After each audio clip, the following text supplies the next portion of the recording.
Hello, I welcome you all on the engineer Sahil का ज्ञान YouTube channel. आज हम इस वीडियो में बात करेंगे पेजिंग के अंदर एड्रेस ट्रांसलेशन कैसे किया जाता है। तो देखो, ये जो पेजिंग है ना, उसने क्या किया, जो फ्रेगमेंटेशन की जो प्रॉब्लम थी ना, उसको सॉल्व कर दिया। लेकिन कुछ और भी इश्यूज इसमें आ गए, जैसे कि एड्रेस का ट्रांसलेशन कैसे होगा, क्योंकि जो सीपीयू होता है वो क्या जनरेट करता है, लॉजिकल एड्रेस को जनरेट करता है। ठीक है, जो किसके करस्पॉन्डिंग होता है, इस सेकेंडरी मेमोरी के करस्पॉन्डिंग होता है। और जो रैम होता है उसमें क्या होता है, फिजिकल एड्रेस होता है। तो क्या है, इसमें एड्रेस का ट्रांसलेशन करना पड़ेगा।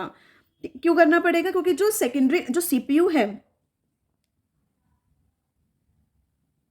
क्योंकि जो सीपीयू है उसने जो लॉजिकल एड्रेस जनरेट किया है ना, वो किसके अकॉर्डिंग जनरेट हुए हैं, इस सेकेंडरी मेमोरी के अकॉर्डिंग जनरेट हुए हैं। लेकिन जो सीपीयू है वो जो पिक करेगा इंस्ट्रक्शन को, वो कहाँ से पिक करता है, वो मैन मेमोरी से पिक करता है। और मैन मेमोरी में क्या होता है, फिजिकल एड्रेस होता है। तो यहाँ पे एड्रेस ट्रांसलेशन करना पड़ता है। और एक चीज़ और समझते हैं कि जैसे कोई एक प्रोग्राम था एक्स, उस प्रोग्राम के 4 पार्ट थे, तो हमने उसको डिवाइड कर दिया P1, P2, P3, P4 के अंदर। और ये चारों पार्ट कहाँ पे रखे हुए हैं, सेकेंडरी मेमोरी के अंदर।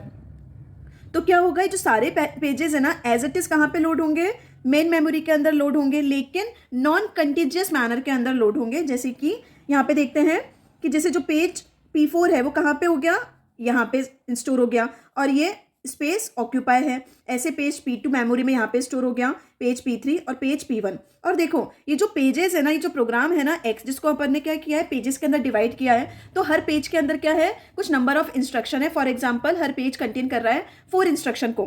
तो ये जो पेज P1 है उसमें 1 से लेकर के 4 इंस्ट्रक्शन है। जो पेज P2 है उसके अंदर उसमें 5 से लेकर के 8 इंस्ट्रक्शन है। और जो पेज P3 है उसमें 9 से लेकर के 12 इंस्ट्रक्शन है। और पेज P4 के अंदर 13 से लेकर के 16 इंस्ट्रक्शन है। तो ये जो इंस्ट्रक्शन है ना, वो तो फिक्स है ना इसके अंदर। तो पेज P4 है, तो पेज P4 के अंदर कितने हैं, 13 से 16 इंस्ट्रक्शन है। तो यहाँ पे लिखती हूँ मैं, 13 से लेकर के 16 इंस्ट्रक्शन है इसके अंदर। ऐसे पेज P2 के अंदर 5 से लेकर के 8 इंस्ट्रक्शन है। पेज P3 के अंदर 9 से लेकर 12। और पेज P1 के अंदर 1 से लेकर के 4 इंस्ट्रक्शन है, जो कि फिक्स रहेंगे। बस जो पेजेस है ना, वो नॉन कंटिजियस मैनर में स्टोर हुए हैं इसके अंदर। तो देखो, अब सीपीयू ने ऐसे बोला कि सीपीयू ने लॉजिकल एड्रेस जनरेट किया।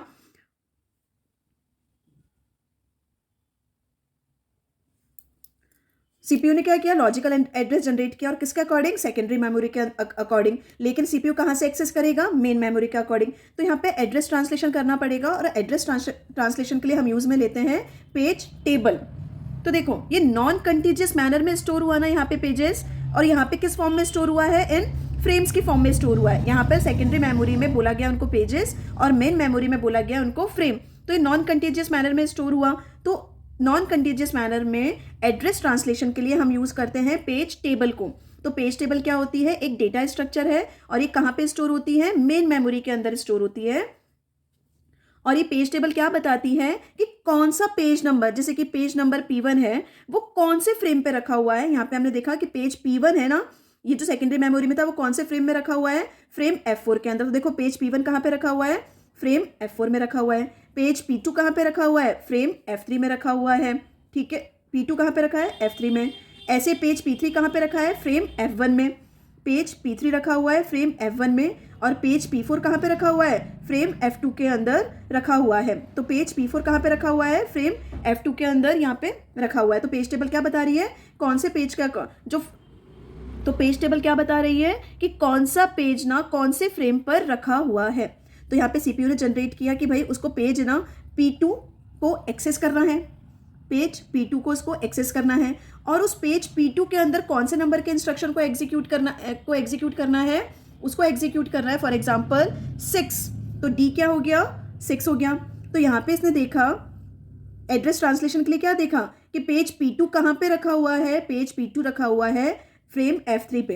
तो देखो, पेज P2 कहाँ पे रखा होगा, फ्रेम F3 पे। तो F3 के पास में गया, और F3 के अंदर कितने इंस्ट्रक्शन है, 5 से लेकर के 8 तक इंस्ट्रक्शन है। और ये क्या करेगा, 6 नंबर के इंस्ट्रक्शन को एग्जीक्यूट कर लेगा। इसको अपन कैसे समझ सकते हैं, यहाँ पे P और यहाँ पे D ऑफसेट क्या बोला, 6। तो यहाँ पे फ्रेम कौन सा बना, पेज P2 के अकॉर्डिंग फ्रेम F3, और D offset as it is 6 ही रहेगा। और यहाँ पर ये इसको एक्सेस कर लेगा। तो ऐसे पेजिंग के अंदर एड्रेस का ट्रांसलेशन होता है। ऐसे अगर मान लो पेज P3 को है ना करना है, पेज P3 अगर ऐसे मान लो, अगर CPU ने फिर से बोला कि उसको क्या, कौन से पेज को एक्सेस करना है, पेज P3 को एक्सेस करना है और उसको एक्सेस करना है 11 नंबर के पेज इंस्ट्रक्शन को, तो यहाँ पे देखिएगा क्या, पेज P3 कहाँ पे रखा हुआ है, फ्रेम 1 पे, तो कहाँ पे गया ये फ्रेम 1 पे, उसको पेज P3 मिल गया और 11 नंबर के इंस्ट्रक्शन को ये एक्सेस कर लेगा। तो ये इस तरह से एड्रेस ट्रांसलेशन होता है पेजिंग के अंदर। तो इस वीडियो में हमने देखा कि पेजिंग की रिक्वायरमेंट क्यों होती है, आज के वीडियो में कि पेजिंग की रिक्वायरमेंट क्यों होती है और इस नॉन कंटीजियस मैनर में एड्रेस का ट्रांसलेशन कैसे किया जाता है। आज की वीडियो में इतना ही, मिलते हैं नेक्स्ट वीडियो के साथ में। Thank you.